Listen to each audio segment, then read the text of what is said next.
We are starting with atoms and elements as our first unit.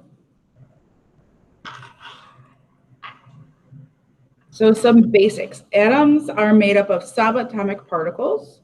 So what does that mean? It's made up of protons, neutrons, and electrons. Protons have a mass of 1 AMU and have a 1 plus charge, a positive charge.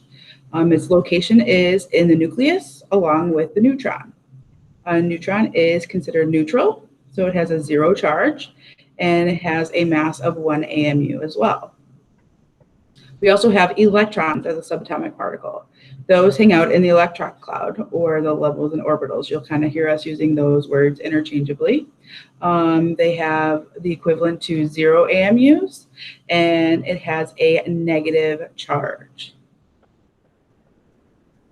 AMU is the unit that we use to measure teeny tiny things, because the atom and its subatomic particles are very small.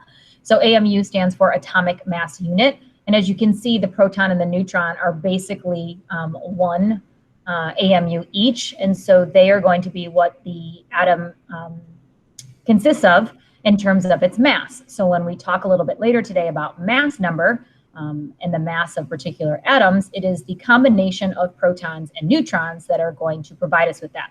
And as Ms. Case just told you, the electrons basically don't have any mass. Right? They're just very fast moving, tiny negative particles, excuse me, that are floating around the nucleus itself. Note that word subatomic. We'll be asking you a question shortly about what that means. So think of that word breakdown as well. All right, so our atomic structure looks like this. So in the middle there, we have our nucleus where you can find your protons and your neutrons. Protons are normally, sometimes you'll see them with that plus on there so that you know those are the protons. And then the neutrons, because they are a neutral charge, won't have anything.